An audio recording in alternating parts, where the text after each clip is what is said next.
سيد محمد فنيش الكاتب والباحث. سيد محمد فنيش، يعني المغرب انسحب عام 1984 من المنظمة احتجاجا على ضم ما يسمى بالجمهورية الصحراوية العربية إلى المنظمة. اليوم يعود هذه الجمهورية، ما زالت عضو في المنظمة. ما الذي تغير؟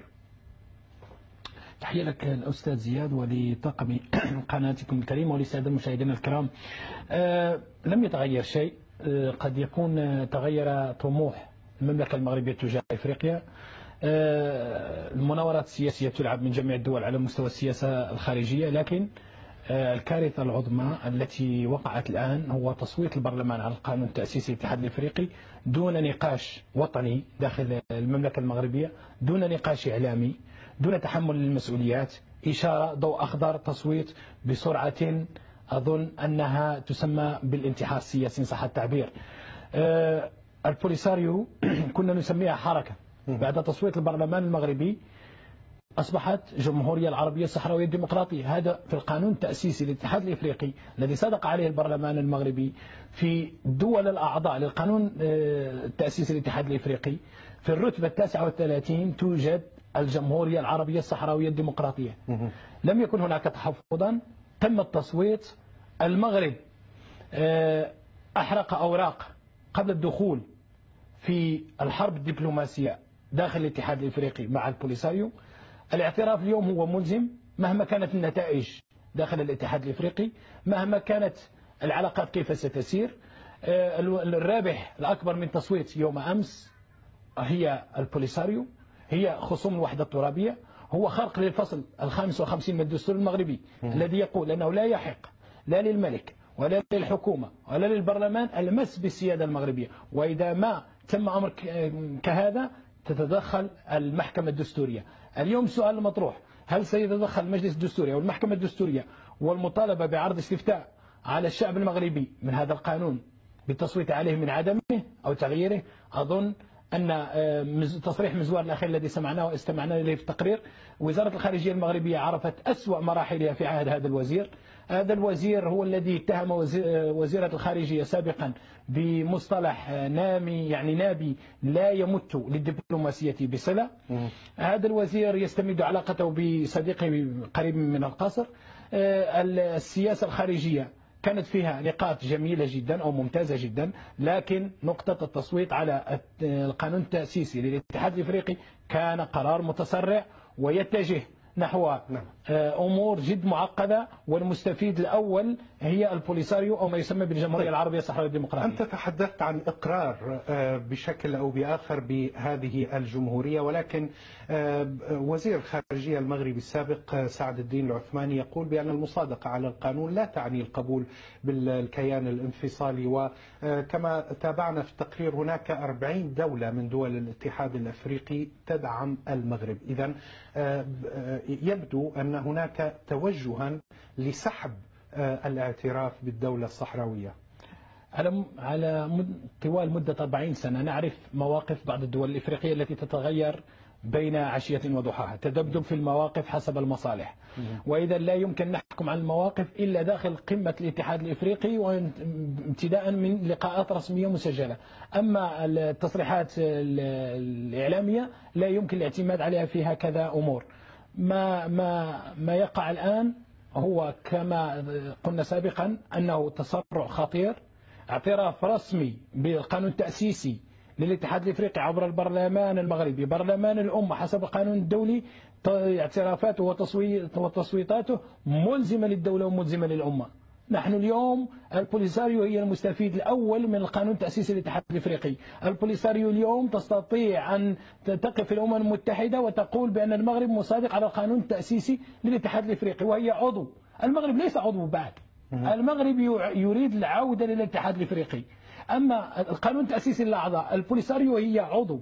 عندما تدخل إلى الموقع الرسمي للاتحاد الإفريقي تجد سفارات الدول الأعضاء، ومن بينهم سفارة البوليساريو أو ما يسمى القانون التأسيسي للاتحاد الإفريقي الجمهورية العربية الصحراوية الديمقراطية.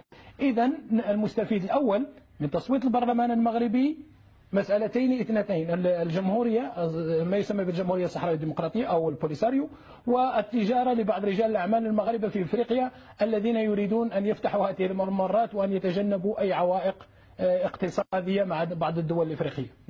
طيب، ولكن سيد محمد فنيش، يعني بعد انسحاب المغرب من هذه المنظمة عبر يعني حوالي 30 عاما، عاش المغرب شبه عزلة في ضمن الاتحاد الأفريقي أو الدول الأفريقية.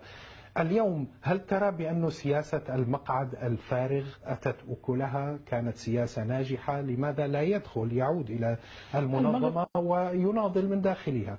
أستاذ زياد، المغرب حافظ على وحدة ترابه، حافظ على ما يسمى بالمملكة المغربية، حافظ على شيء اسمه السيادة. لم يصل في المفاوضات إلى حل مع حركة البوليساريو، لكن تصويته يوم أمس جعلها جمهورية بتصويت البرلمان.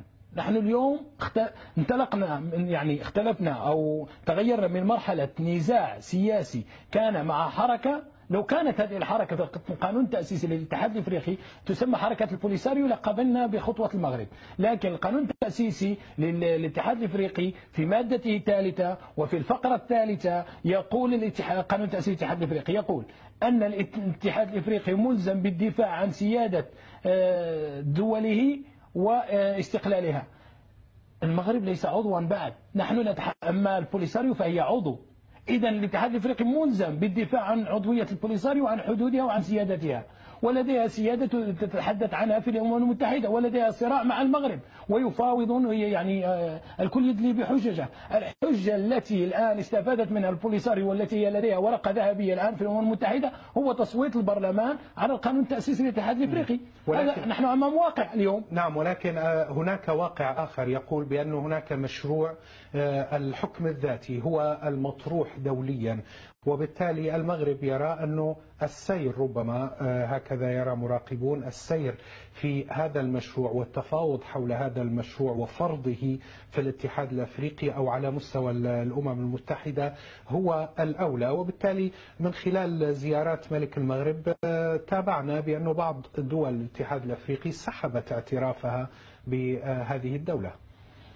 الإشكالية أن قضية الصحراء هي بقرة حلوب لبعض تجار السياسة في المغرب ولبعض تجار السياسة في الجزائر، وتدر عليهم الملايير من الدولارات. إذن يستمرون في هذا النهج.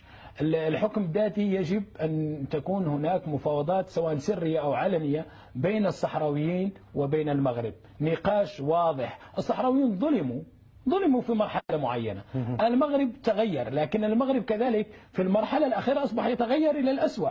نحن شاهدنا كيف تم انتخاب البرلمان، أزمة تشكيل الحكومة إلى ما هنالك. إذن هناك نقاط سلبية جدا تقع اليوم في المملكة المغربية، لا ندري إلى أين تتجه، لا ندري سببها، ولعل هذا الصراع السياسي الحزبي عجل بالبرلمان للتصويت على القانون التأسيسي للاتحاد الافريقي بدون مراعاة المصلحة الوطنية، بدون نقاش سياسي هادئ، بدون نقاش وطني هادئ، حتى يكون المغرب أن يدخل إلى الاتحاد الافريقي وهو أمام ضمانات للحفاظ على سيادته. اليوم ما قام به البرلمان المغربي يوم أمس هو انتحار سياسي، المستفيد الأول منه هو جبهة البوليساريو. اليوم بوليساريو ربحت ورقة من تصويت البرلمان المغربي، سببه قد يكون غياب الحكومة المغربية، سببه قد يكون الصراعات الحزبية الفارغة، سببه غياب مراعاة المصلحة العليا الوطن، سببه عدم احترام الدستور المغربي. كل هذه الأمور أدت إلى هذا الخطأ التاريخي. دون أن ننسى أن البوليساريو اليوم متواجدة من منطقة القويرة مرورا بالحدود المغربية الموريتانية بين القرقرات ونواديبو اتجاها في منطقة فاريتي ومعيريز وتندوف.